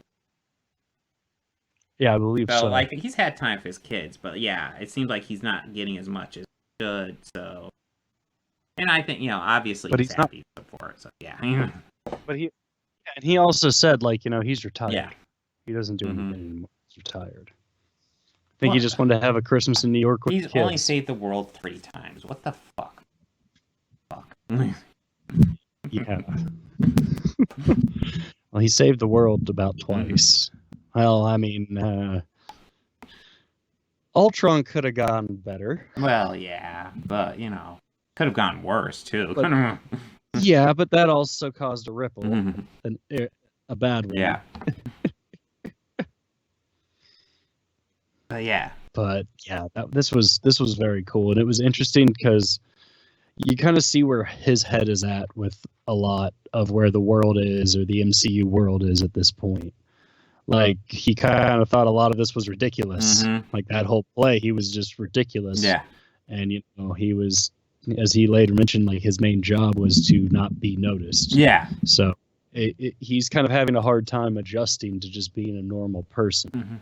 And you see, like, kind of this uncomfortable thing, but you see them all also look at his kids, which I totally forgot they had an older boy. Yeah. I totally forgot about the older boy. Yeah. I was like, oh, right. That damn, he shot up. I wonder if that's the same kid actor. I don't know. Kids grow up fast. Yeah. But it's interesting because he goes to use the restroom and some guy asks him for a selfie while they're at the John. Yeah, that was weird. Not the right time. He's washing his hands. Is now the right time? Well, there's also They never answered. There's also the marking on the toilet. Thanos was right, and it's like, that's gotta hurt. Yeah. Thanos killed his entire family. Don't tell him Thanos. Don't. Yeah. I saw that and I was like, Gotta hurt. Well, I also thought, I wouldn't be surprised. Well, I'm more surprised that it was in in a theater bathroom. Yeah. I'm surprised they didn't clean it up there. Of course, man, that was not like top tier production. Well, yeah, I mean it wasn't. They went to the fancy theater's basement for that show, I think. Oh, they went to a theater in the alley near the fancy theater. But then we see Kate Bishop getting off of a train and, on the phone with her mom. Her mom asked her to stop by. And we see her mom is a super wealthy living in New York City. Yeah, she runs a security firm. Yeah, a security firm that totally seems legit. Oh, yeah, no, it doesn't seem like it's into seedy stuff at all. She's 100% above totally board. not for... And that logo totally isn't foreshadowing AIM. So, as we all know, Bishop Securities will eventually work on making androids, which will become a big part of the Alien series. No, wait. Is that the crossover we're going for? Think so. Okay. But yeah, have we met the mom's boyfriend at this point? Yeah, think we have, he's introduced in the first episode, and Yeah, I don't like that guy. No, I don't like I him didn't at like all. him right from moment Well, one. the guy I might "Ugh." like less was his uncle. His uncle was awful to Kate. Yeah, he was kind of a piece of shit. Yeah, like Kate just wore a suit to this fancy like party, and he was just like, "Oh, where's your dress?" It's like, I just want to be like, "Go fuck yourself. I'm wearing what I want to wear." Yeah, for real. Like, and what fucking business is it of yours? Yeah. I'm wearing a suit. It's obvious the mom But, wanted her to wear a dress too, and yeah, no, she did it. And it's like, she looks fine. Let her fuck it. She looked fine. Yeah. She pulled it off. Yeah. But yeah, the uncle, like, he doesn't last long. No, but it's a shame because that guy's a great character actor. Yeah. He's really great at playing a not smarmy piece of trash. Not a character I enjoy. No. No, he's great at playing a smarmy piece of trash. Mm-hmm. So I definitely like. It seems as though, like, obviously this isn't concluded, so I don't know if it counts as a spoiler. That being said, everything points to mom's boyfriend, fiance, killing him.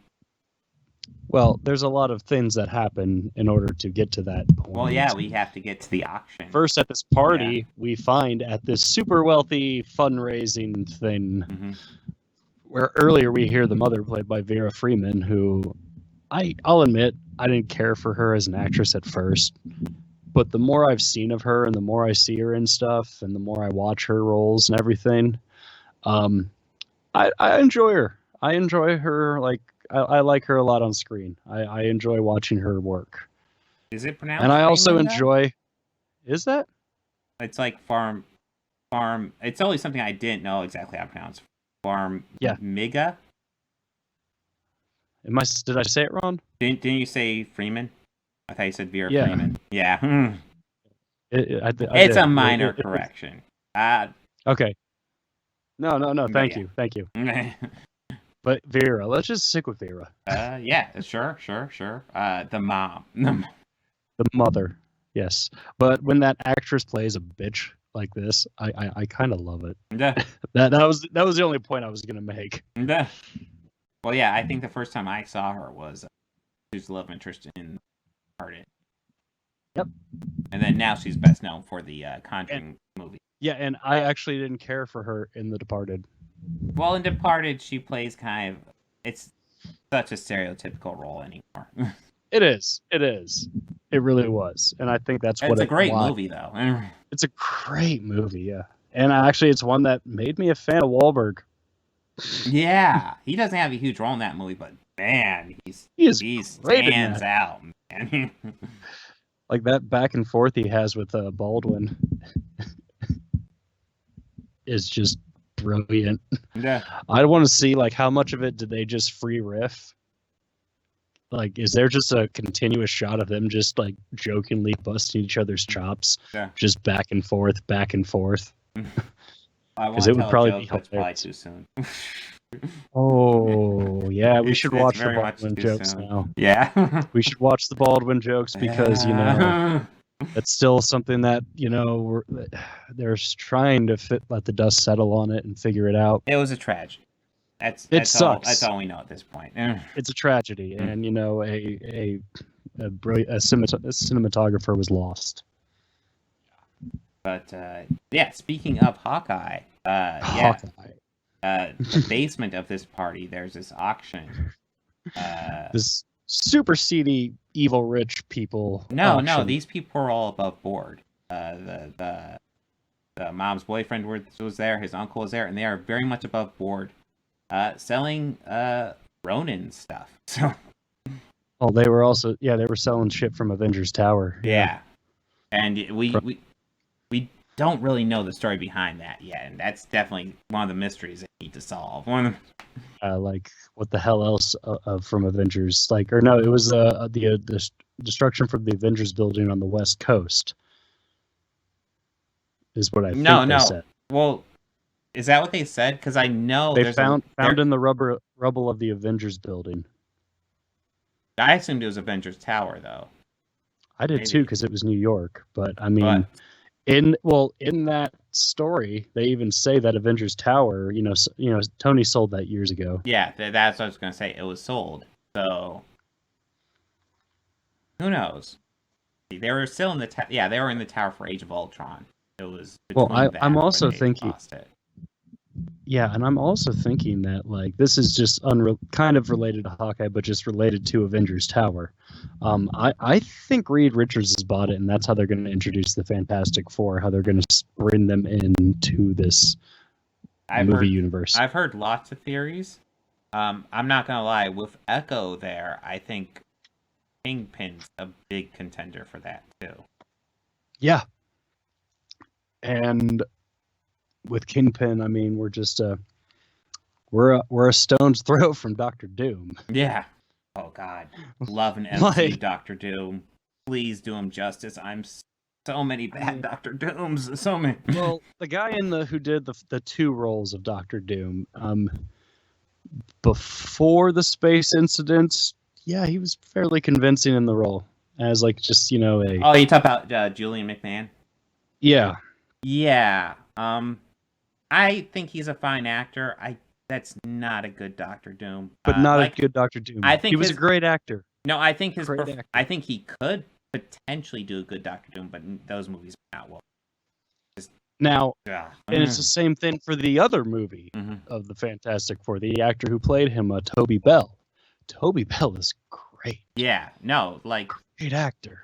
Yeah, but and what they tried to do in that too. Man. Yeah, but. Yeah, and it criminally underused him. He's such a great actor, and he could have done so much with that role. Mm-hmm. But they didn't give him any room to breathe. They just had to, get through their bullshit. And, oh yeah, Dr. Doom's here. It's clobbering time. Yeah. Let's roll so credits. So many bad Dr. Dooms. Probably the one I enjoy the most was from the Roger Corman movie, and it's objectively the worst one. But I love it. Like, you can't even make out half of what he's saying. It's so wonderful. Again, it's Roger Corman. Yeah. I can't name a bad movie Roger Corman has done. So you're saying it's nothing like the performance Edward Norton gave in Kingdom of Heaven, where he played that leper prince, where he had this whole suit of armor that he did his whole performance under. Yeah. Did you know that? No, it's been a long time since I've seen that one. Yeah, he played that. 10 years. He played that prince with like the head, the faceplate. Yeah, and he did the whole thing underneath that, like, in it the whole time. That's like, okay, Ed, I'll give you credit. That's pretty cool. That's some commitment. But yeah. So this super. Probably highly illegal auction obviously gets raided by some other criminal organization called the Red Jumpsuit Boys, right? Yeah, well, yeah, tracksuit. The tracksuit gang? Yeah, it's something weird like that. And I don't know if that's actually their name or if that's just what Hawkeye calls them, because he has a history. Ronan specifically has a history with them. Ronan. But nobody really knows that Hawkeye is Ronan. No, yeah, the Ronan is very much his secret identity. I think maybe just the wife knows that he's Ronan. Yeah, potentially she may not even know either, because he was only Ronan during that 5 years.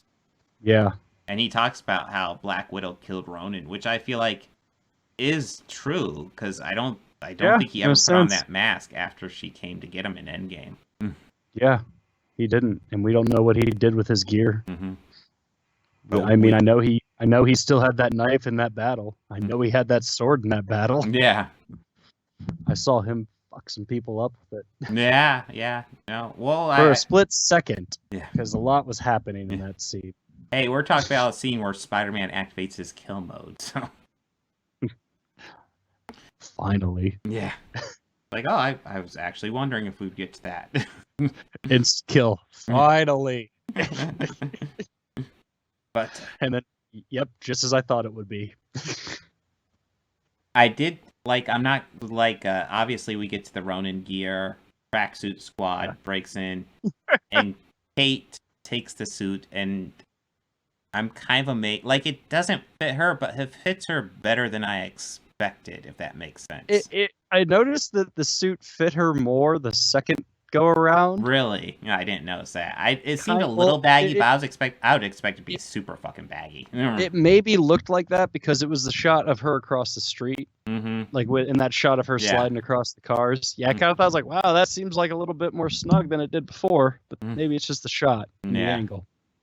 But still, it was pretty cool. She saves a dog. Yeah. Her place gets burnt. Yeah. These guys who own a pizza place come out ready to start some crap with the tracksuit boys, with the jumpsuit boys, and nothing really. They just get out of there. It's kind of a lot of like they attack and do that. They're like for the first two, and then when Hawkeye finally comes and gets a confrontation with them. Oh wait, no, we're missing the whole. We're forgetting about the whole LARP scene. Oh yeah, there was the LARP scene, which I thought. Listen, I know LARPers take it seriously, but I don't think they would take it that seriously. Like, he goes in that, like, okay, so her apartment burns down with the Ronin suit. He goes back to get it, and it's gone, but he has a clue that because the firefighters that work there are into LARPing. And he sees it, and he's just like, that's worth it. It's a lead. It's something. So he goes to check it out, and he sees a guy with it on. Now, no, he checks he looks it up. He looks up like the NYC like LARPing, their Instagram page, and he sees a picture of the guy talking trash wearing the new suit. He finds it super quickly, which was kind of like okay. Yeah, must be that like Stark tech. But yeah, he goes there and like he explains the situation. Like, hey, that suit's actually mine. I don't want to make a big deal of it, but I just want to go get it. But they make him go through all these hoops. I feel like I don't think they'd be that serious about it. I feel like, especially since it's his costume. They say, look, we know who you are. Yeah, we know who you are. Yeah, well, especially since he's Hawkeye. But, like, I think it ain't by that situation saying, hey, that's my costume. That guy, I don't know if I want to say he's stealing it, but he's using it. But I didn't give him permission to use it or something like that. Yeah, he should be. Yeah, I think they would probably treat that seriously enough to just let him go over and ask for it. To like wave him over, be like, hey, is that your suit, man? You can't be doing that. You can't. You gotta get permission to wear that. You'll know how serious. Yeah. Well, I think what he should have said is he should have walked up. It's like, if you know who I am, you know how serious it is when I say I need that suit. But yeah, it does give us a goofy LARPing scene. Honestly, I think I could tell that Jeremy probably had a lot of fun filming this part.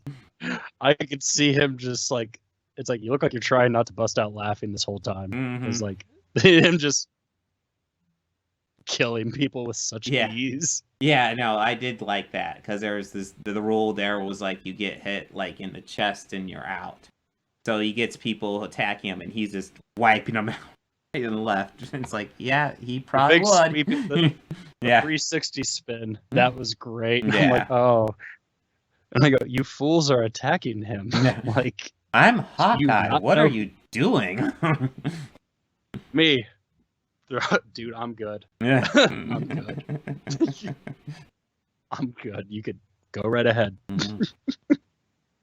But of course, he gets to the guy. He agrees to give it to him if Hawkeye lets him beat him in battle.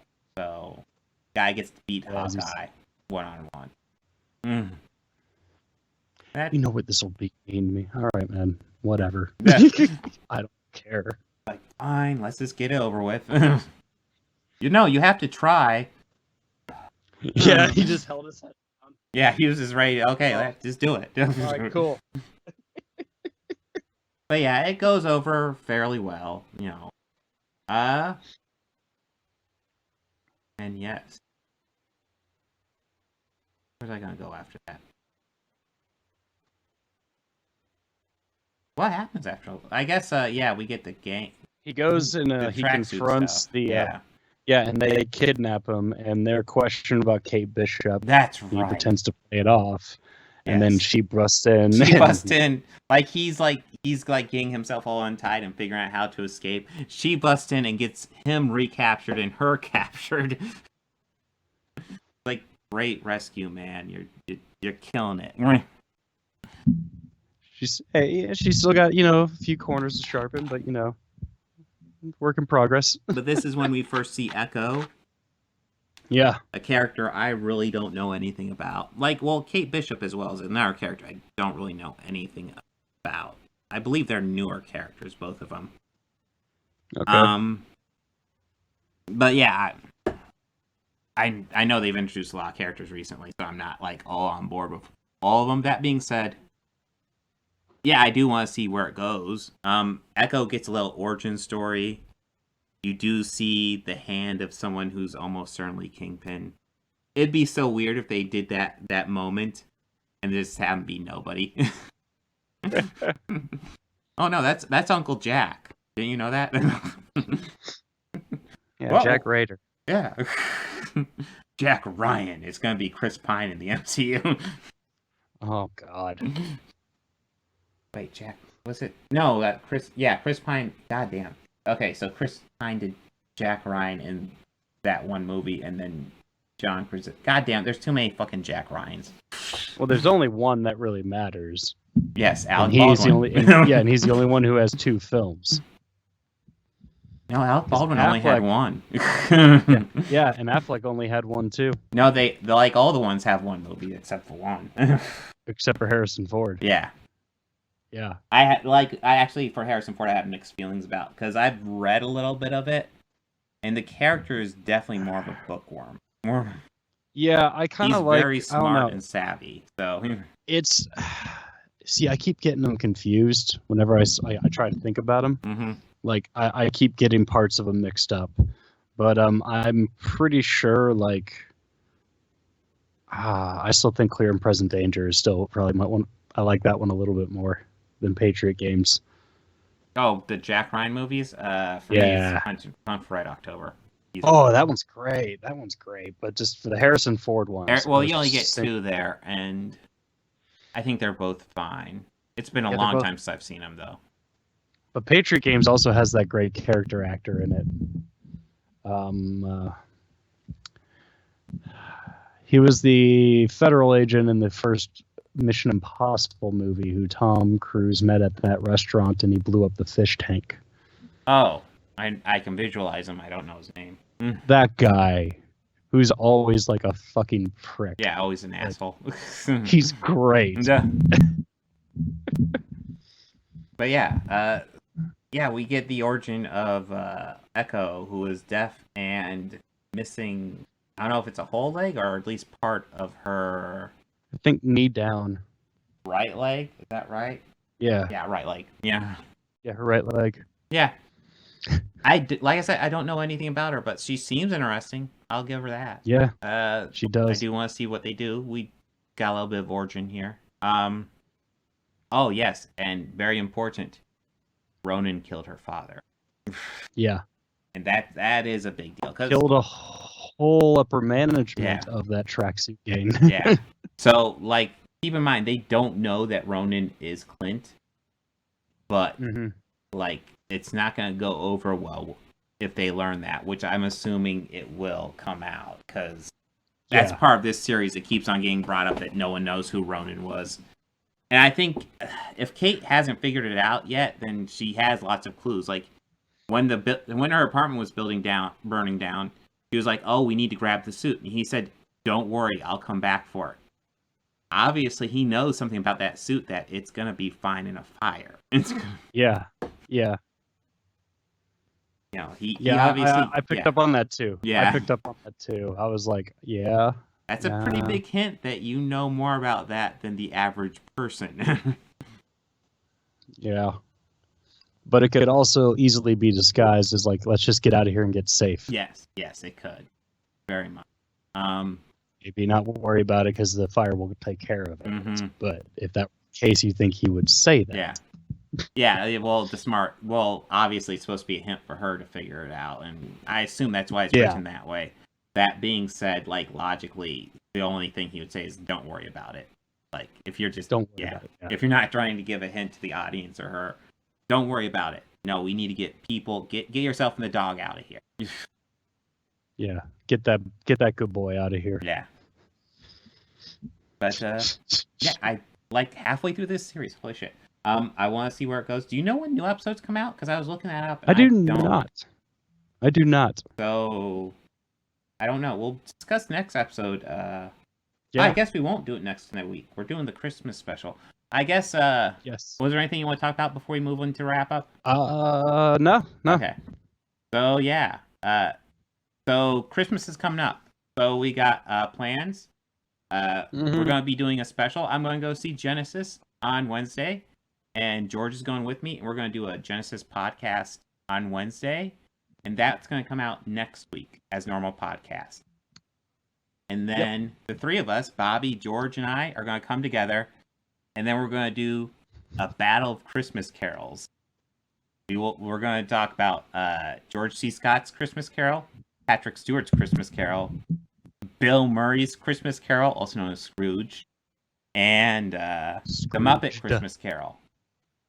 And I'm going to go ahead and bring it up now. We'll probably bring it up in the episode, but I want to talk about this quick quote that I found from Michael Caine on the Muppet Christmas Carol.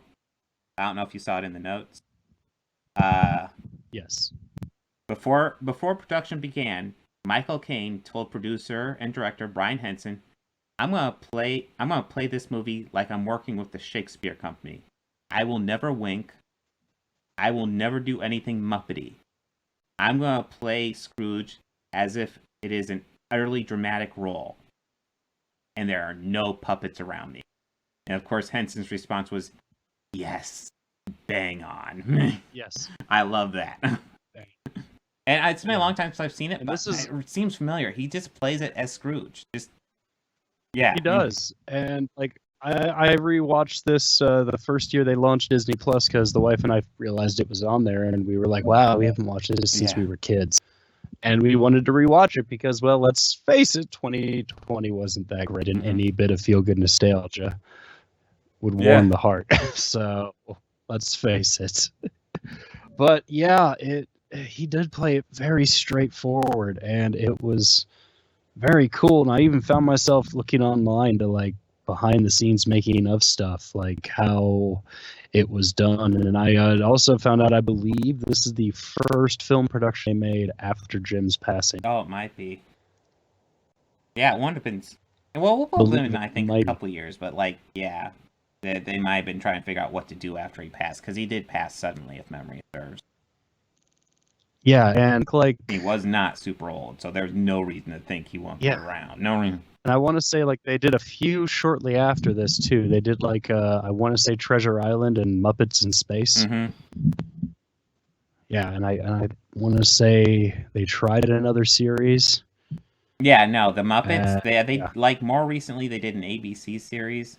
There's the which was fucking hilarious. Actually. I don't recall watching that. I did see the Jason Segel movie, which wasn't bad. It was set up quite a bit, like as if it were like a 30 Rock. Yes, that does. That like seems familiar. Series. I don't recall. Maybe I saw an episode or two. That seems super familiar. I remember there was one line, I forget where in the series this happens, but there's one where Skeeter is kind of giving an interview, and he's like, talking about how good everything is now. And he's like, yeah, everyone's really happy, even the band, legally now. And he said legally now. And I was like, wow.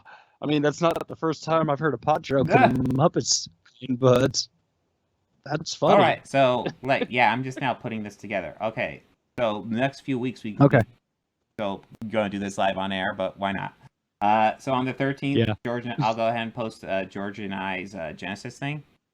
20th will be the posting of the Christmas Carol battle. That means the 27th, we'll talk about the final 3 episodes of Hawkeye, Spider-Man No Way Home, and Matrix Resurrections. That's going to be a huge fucking episode. That's some great stuff to talk about, though. Yeah. I hope I'm able to get a ticket to Spider-Man because I know that they've been crashing websites. I'm not super concerned because it's going to be like Endgame. Do you remember how they handled Endgame? A theater shows up, they literally just open up a new theater and make the showing. And lots of other movies get pushed around. Well, it's one of those things. What are you going to post? Are you going to post a sold-out show for Spider-Man No Way Home? Or gonna post like 2 people? Are you gonna let Are you gonna let 20 people watch Norm of the North? Exactly. So, like, and there might be some people to get disappointed, but, like, come on. It's No Way Home. So, depending on how popular it is, there will be seats. Like, when people were talking about crashing, I was like, I'm not concerned because they just opened up new theaters, and they're like, well, I want the IMAX experience. And I'm like, I personally think IMAX is a bit overrated. I do actually, too. the seats in the non-IMAX theaters, the regular theaters, those seats are actually, in my opinion, better. Way more comfortable. Those ones in the IMAX, I don't like. Yeah, It's they don't go up all the way, and if you're going to a nice theater, just go to a nice theater and get a normal theater seat. Normal. Yeah. It's much nicer. They're usually cheaper, and you get pretty much the same movie experience. Yeah. It's no different. So yeah. I didn't realize this, but December is already filled up for us. So, I mean, we don't have to wonder what we're talking about. Yeah. Cool. But for the Genesis one, I guess I will say this while we're still kind of on air. I will not be present for that. That will just be myself and George. That's... But yeah, we're both going to see that concert. Maybe, we'll see. Maybe after the concert we'll record a little bit saying our thoughts on the concert. But yeah. Like immediate thoughts that after. Could be fun. We'll see how he's do that feeling. if one of you has like a car mount or something in the vehicle that you take. Ooh, or if you I didn't think about decide to take it. Like he could sit in there and set it like right between you two, Yeah. So they could sit and that's a good idea. Yeah, that's a really good idea. Immediate thoughts after. Do immediate thoughts. Holy crap! After. Yeah, that's a great idea. We'll just throw that on the Holy podcast. crap! Genesis podcast. Might actually try to I don't know if you can and you have enough juice between your guys' phones, try and document some of the stuff. Oh, I doubt there'll be. No, never mind. I was gonna say I doubt there'll be a bunch of people camped out tailgating. Yeah, I don't know about that, but I don't know. I mean, I've been to shows where that happens, and that's a whole environment on their own. But yeah, we got exciting stuff coming up. Yes. So, anything you want to talk about, Bobby? No. Yeah. I'm good. Oh yeah, my deep. Got to watch 6 hours of Beatles. Yeah. I'm set. Let's see. What was I gonna say? Oh yeah, on my channel, I'm gonna get the Deep Space Nine retrospective for season 1 up. I'm gonna shoot for Christmas. I don't know if I can quite get it, but I'm gonna shoot for a Christmas Day release on that one. So if you're looking forward to that, it's coming. 100 subscribers by the end of the year, and we'll talk about the Scream TV series. If we get to 200, we'll do the Star Wars Christmas. Don't put that on me, and yes, we will. We will talk about the fucking Star Wars Holiday Special. Oh, B. Arthur and all. Jefferson Starship, or was it Starship at that point? Yeah, I think it was Starship. Yes, it was Starship. Totally a highlight. It was the because ones it's built like anything else, and it's not the worst thing ever. No. And wasn't that Gloria Gaynor? Might have been. Oh. And Grandpa. Yeah, no, Grandpa masturbating is always a highlight in my holiday special. But yeah, go ahead, get us to 200 subscribers, and we'll talk about Chewbacca's father masturbating. Who doesn't want to hear that? What was that guy's name? He was in all those Harvey Korman. Harvey Korman's a funny guy, except in drag and with a pair of prosthetic No, he has arms. 50 roles in that thing. He does. I don't know how you make Harvey Korman not funny. I mean, I don't know. Blazing Saddles is a great movie, and he was a serious highlight. And he is hilarious in History of the World. He sucks in the Christmas special. Oh my god. Yeah. I mean, I think Harrison Ford is the only one who is genuinely showing disinterest. I know, and he might have done the best performance too. Yeah. But yes. So yeah, everyone have a good one. We got plenty of content coming your way. Have a good one.